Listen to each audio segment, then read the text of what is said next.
Nandito po tayo ngayon sa harap ng Senado. Mga pro Senado ng Bayan! Senado ng Bayan!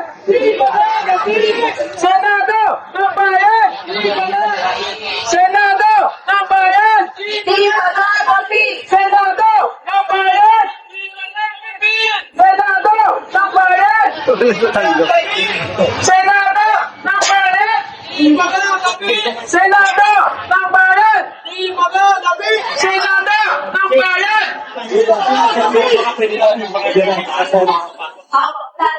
Ano po ng mga tao?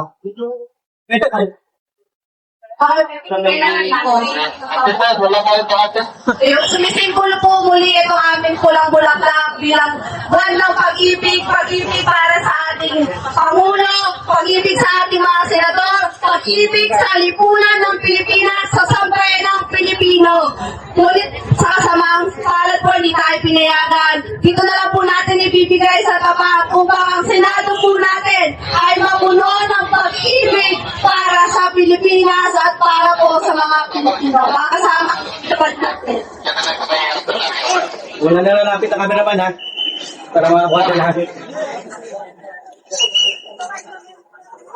Senado ng Bayan! Di magagabi!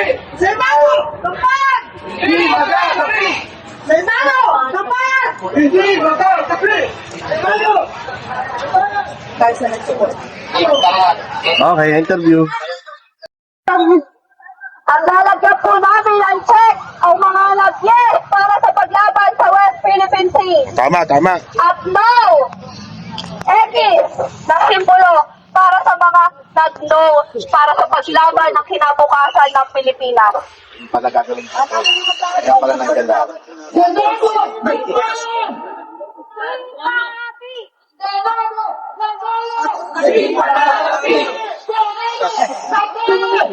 Ako ay laban sa soberanya ng bansa po natin. Si Marco na nakatanggalan ng Nasa ako picture. tayo binubuli ng ibang bansa. Pangungunahan ko po ang pag-check sa ating mga senador na nag-yes upang makita ng sambayan ng Pilipino kung sino ang karamay ng Pilipinas para sa paglaban ng West Philippine Sea. Yun, Tito Soto. Yun, check yun. Senator Tito Sen. O, Pinglakson. Yes. Mix Subiri. Subiri. Check. Senator Bilbilyar. Ano nga, check. Yan. Check ulit, si Bilbilyar. Villar. Lahat yan sila. Pero, Mamaya ka! marami lalo. Billiard check. Senator JB Ejercito. Check. Senator Erwin Tulfo. Pasok. Senator Rafi Tulfo. Si Raptor po, check. Siyempre po, ang author po ng Adopted Senate Bill number 37, Senator Kiko Pangilinan. Gusto ko yan. Yung lorto si Kiko. Check. Ano, puro check yan. Matibay siya lang. Senator Lito Lapid. Ay, dumatangan na. Pero, Ha? Tahimik lang yan. Tahimik lang. Senator Loren Legarda. Sana supili niya yung anak niya. Senator Jinggoy Estrada. Jinggoy, buti na lang, no, nakagawa kang mabuti bago makulong. Punto mesa. Siyempre po, si Senator Bam Aquino. Si Bang, madaming check din. Madaming check din yan. Ayun yun. Madami po nagawa ni Senator Bam. Siyempre po, si Senator Win Gatchalian. Win Gatchalian. Hindi ka madaming check yan. Si Lisa, ha? Si Rizzo Vito. Senator Risa Contiveros. May kiss ba yan? May kiss. Checkan mo ba? Yan. Ang pagmamahal. May kiss pa. Akala ko may kiss. Putihin nating senador. ayan, doon na tayo sa baba, guys. O yan, Ayan Andy po. Marcos. Si Senator Ivy Marcos. Senador. Baba. Check. Tumakbo ka na dyan. Senator Robin Padilla. Next yan. Si Amy check. Ako kay Amy check na si Amy. Senator Bongo. Bakit check si... May galit. Kiss yan. Si Amy check. Senator Chief Escudero. Heart. Si Heart yan, si Heart. Ikisa mo na yan, Fort Meade. Lagyan mo lang heart din. Ikisa mo na yan ngayon na. Lagyan mo doon. Nakakapit pa.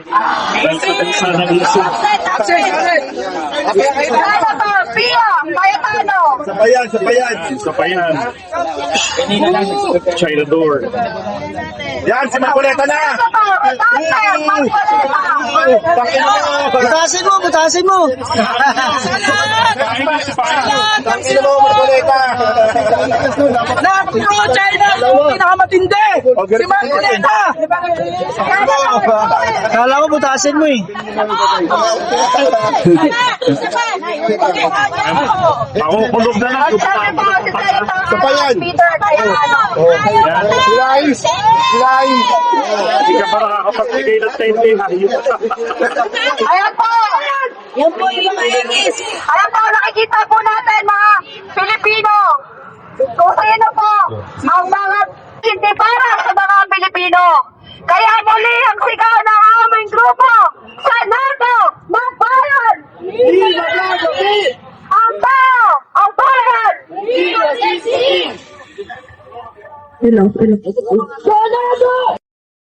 Yan guys, ang mga nag-rally, mga anti-China po ito. Yung pinaglaban ang ating West Philippine Sea at yan naman ang mga senador. Ang may check yan po ang nag-yes sa memorandum at ang mga nag-expo, yun pong nag-no. Nagawa ng memorandum ang pagbatikos ng China sa Pilipinas. Sa tagapagsalita po ng Alyansa Pantay Kapayapaan, ukaribigan. Isang mapagpalayang umanan, mga kasama! Dahil dito po tayo ngayon sa harap ng Senado upang magpasalamat sa 15 senador na nagtatak sa Senate Resolution number 37. Pinatunayan lang nila na mahal nila ang bansang Pilipinas. Iba-iba man ang kanilang paninindigan pagdating sa politika. Pero pagdating sa ating soberanya, sila ay nagkakaisa. Pero sa siyang naman po, na tinaguri ang mga senador na mga Pilipino, nagpapasalamat din po kami sa inyo. Bakit tamo? Pinakilala nyo ang inyong tunay na kulay. Magbabayad po kayo sa 2028 sa mga tatakbo dyan. Sisiguraduhin namin maniningin kami sa inyo. Lalong-lalo na sa iyo, Senador Marcoleta, of all the senators that did not adopt the Senate Resolution 37, sa iyo, ang pinaka-nagigingin. Alam mo kung bakit? Ha? Alam mo kung bakit? Because you are always projecting that you are a good, intelligent lawyer. Sa sobrang galing ko, naging kapitado ka na ng mga Chino. Ito ang amon ko sa'yo. Kung talagang hindi totoo ang sinasabi mo, ay pinagtatanggol mo ang China. Isa ka pang babatas. Maiko. Ang anak mo ay mambabatas. Bakit hindi kayo magpanukala ng batas na mas lalo magpapatibay sa ating kalapatan sa West Philippine Sea? Pinong mo na ba ang mga butas? Bakit hindi mo takalan? Mr. Marcoleta, at sa iyo, Senator Robin Padilla, saka sinasabi mo din ang mga kabataan, agree ako sa iyo, weeks nila dahil pinuto ka, kaya sa 2028, kung ikaw ay pinuto ka, at tatakong muli, ipapakita sa iyo ng mga kabataan kung gano'n sila kalakas, dahil hindi ka na ipupotong muli. Sa iyo, Paulo Marcoleta, mali pa ang suway mo din sa Kongreso. Kahit malayo ka, dahil sinaga ko, hindi ka na namin pasasampay dito. Hanggang dyan ka na lang sa walang pinakamatinding kasalanan sa bayan, kundi ang ipagkalilo mo ang ating kalayaan. Mas matindi pa ito sa korupsyon na inyong pilit na pinagtatakpan at itinuturo ang mga taong nangunguna rito. Dahil dito, sa usapin ng West Philippine Sea, hindi lamang ang partido nyo mga nganib, hindi lamang ang partido ng mga kinakalapit nyo ang mga nganib, buong bansa ang mga nganib sa usapin ito. Walang dahilan mga kababayan na ang isang Pilipino kailanman kung siya'y nasa matinong pag-iisip, kung siya ay tunay na nakakaintindi kung paano mahal ng bayan, kung siya ay walang natatanggap na benepisyo, ang pipiliin ng naratibo ng China kaysa sa ating naratibo. Ang mga ibang bansa, kinilala na yan. 2016, arbitral ruling, pinasinungalingan ang 9 line ng China. Iginawal sa atin ang karapatan. May mga mahinang bukote. Sinasabi, wala daw ang West Philippine sa mapa. West Philippine Sea, wala yan sa mapa. Hindi ang pangalan ng ating karapatan sa West Philippine Sea, kundi ang economic zone, ang EEZ, exclusive economic zone. Tandaan nyo mga kababayan. Kaya sa mga senador ng ito, na hindi nadap ang resolution no. 37, pagpatuloy nyo lang po yan. At kakain po ngayon ng maraming hopya sa susunod na halalan. Maraming salamat po. Hindi ka rin po pala si kasamang dahil nito, ipala magsalita.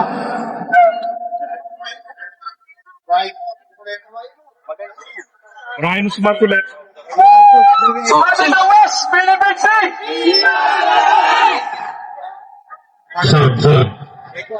Ito may ito. Magandang umaga po mga kasama! Papayag ba kayo? Na yung sinasabi ng isang senador na walang galang sa bansa at sumerenya ng Republika ng Pilipinas? Papayag ba kayo? Na hindi pinagagat ang sarili nating isa? Hindi tayo papayag na gano'n na lamang yun. Dahil hindi ito ang panahon upang tayo ay magwatak-watak, hindi pakinggan ng Senado. Hindi rin pumapayag ang mamamayang Pilipino sa gustong mangyari na isuko na lamang sa pangyayang dayuhan ng ating isla. Paano naman yung mga nanging isla na hinahas araw-araw? Paano yung mga coast guard na lumalaban araw-araw? Upang bantayan ang ating sariling bansa, protektahan ang ating sariling atin. Pero sasabihin lamang ng isang senador, napakagaling. Kung makikita ninyo, nakakasunasok, mas masahol pa sa babaeng isa ang sumisigaw at pumaharap sa tao. Yung okay na nga lang, hindi na nga naibigay.